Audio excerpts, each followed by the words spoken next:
কেটে রস বের করে নেব। এই যে এখানে আমরা দুটো নিয়েছি লেবু।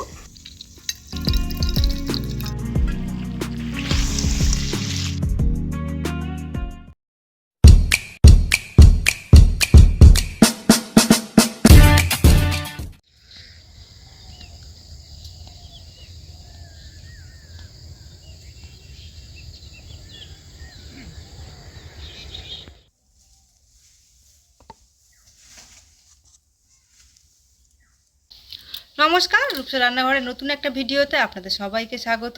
আজকে আবারও চলে এসেছি নতুন একটা রেসিপি নিয়ে। তাহলে চলুন দেরি না করে ঝটপট রেসিপিটা দেখিয়ে দিই। প্রথমে চিকেনটাকে ম্যারিনেট করে নেব। আর এখানে আমরা 1 কেজি মাংস নিয়ে নিয়েছি। মাংসটাকে ম্যারিনেটের জন্য প্রথমে দিয়ে দেবো নুন, 1 চামচ হলুদ গুঁড়ো, ভিনিগার দিয়ে দেবো 2 চামচ,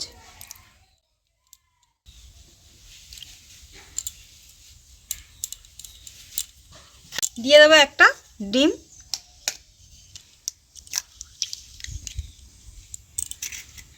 আর দিয়ে দেবো 1 চামচ কর্নফ্লাওয়ার। এটা ভাজার সময় খুব সুন্দর একটা মুচমুচে ভাব আসবে।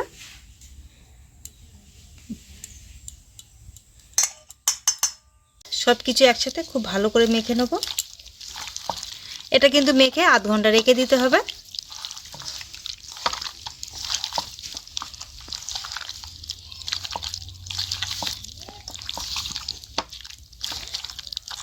আর এই যে একটা লেবু নিয়েছি, লেবুর এই যে ওপরে হলুদ যে অংশটা একটু গ্রেট করে দেবো, তাতে খুব সুন্দর একটা সেন্ট আসে।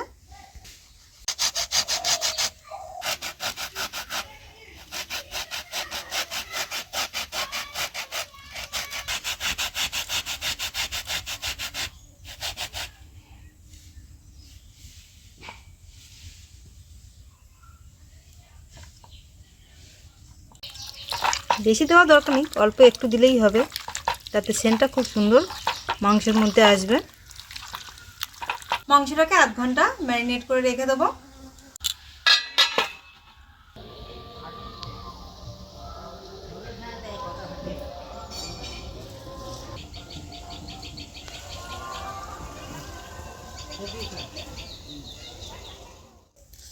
কড়াইটা গরম হয়ে গেছে, কড়াইয়ের মধ্যে একটু তেল দিয়ে দেবো, একটু বেশি পরিমাণের তেলটা দেবো।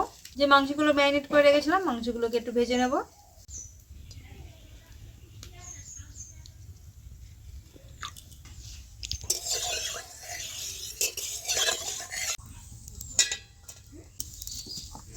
তেলটা গরম হয়ে গেছে, এবার এই ম্যারিনেট করা মাংসগুলো ভেজে নেব।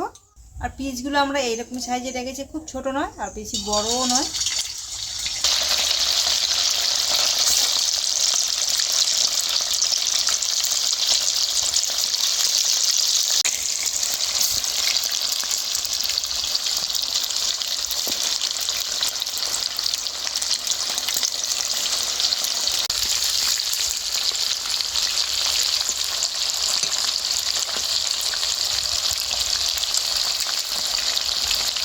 চিকেনটাকে একটু লাল লাল করে ভেজেছি, বেশি কড়া নয়, এই যে এইরকম লাল হবে, এইরকম।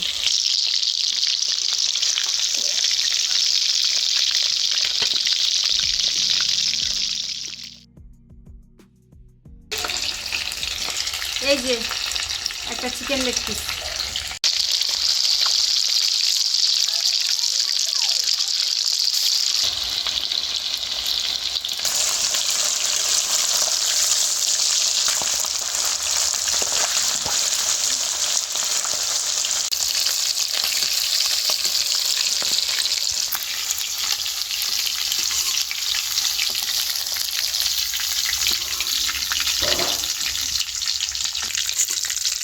সব মাংসগুলো ভেজে নিয়েছি।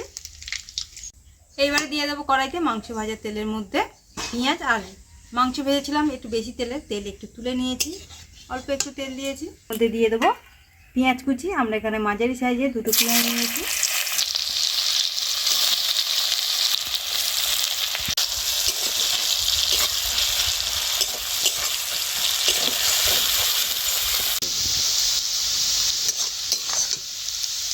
পেঁয়াজটাকে লাল লাল করে ভেজে নিয়েছি। এবারে দিয়ে দেবো আদা রসুন বাটা।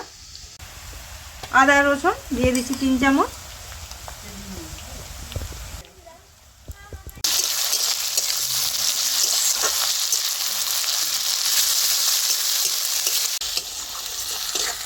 আদা রসুনটা ভেজে নিয়েছি, এর মধ্যে দিয়ে দেবো একটা টমেটো কুচানো,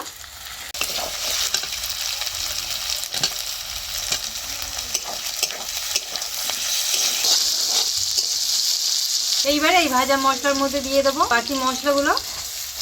লঙ্কার গুঁড়ো 2 চামচ, দিয়ে দেবো হলুদ গুঁড়ো 1 চামচ, কাশ্মীরি লঙ্কার গুঁড়ো 1 চামচ, দিয়ে দেবো 1/2 চামচ চিনি, আর দিয়ে দেবো স্বাদ অনুযায়ী নুন। যেহেতু মাংস ম্যারিনেটের সময় নুন দিয়েছি, এখন একটু অল্প করেই দেবো।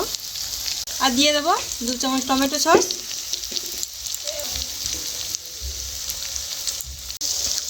এইবারে সব মশলা একসাথে খুব ভালো করে মিশিয়ে নেব।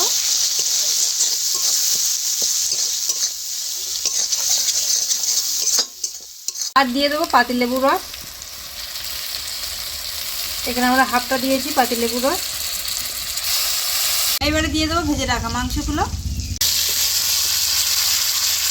মশলা আর মাংস এবারে খুব ভালো করে কষিয়ে নেবো একসাথে।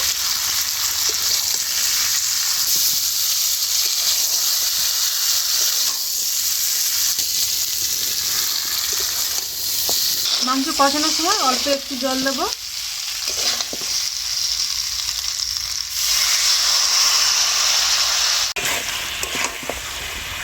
মাংসটাকে এবারে ঢাকা দিয়ে দেবো, দিয়ে সেদ্ধ করে নেব।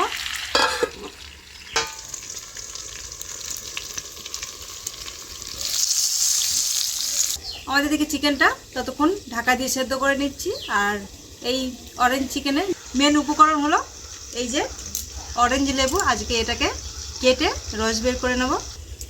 আর এই যে এখানে আমরা 2টো নিয়েছি লেবু।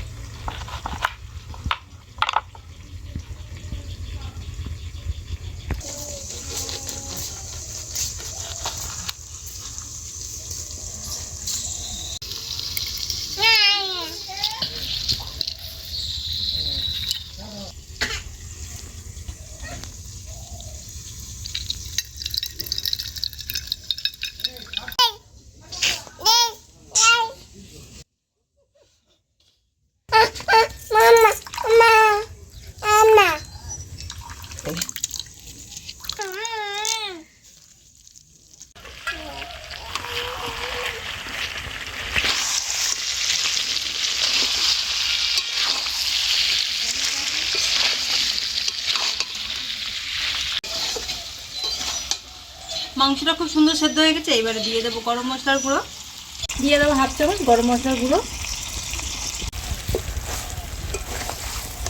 এই রান্নায় বেশি কিছু মশলা নেই, শুধু এইটুকুই মশলা, কিন্তু খেতে লাগে একদম অসাধারণ। এই যে অরেঞ্জ জুসটা বের করে নিয়েছি, আর এর মধ্যে দানা রয়েছে, এটাকে এবার ছেঁকে দেবো।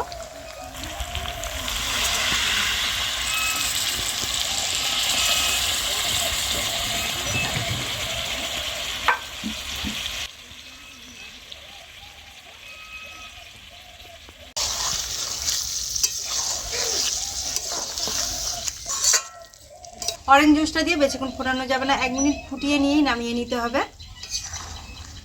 আমাদের রেডি হয়ে গেছে, এবারে নামিয়ে নেব।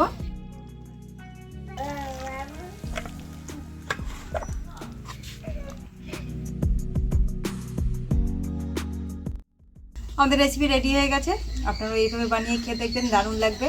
এখন অরেঞ্জের সিজন, আর এইরকমভাবে বানিয়ে খেয়ে দেখবেন, ফাটাফাটি লাগবে।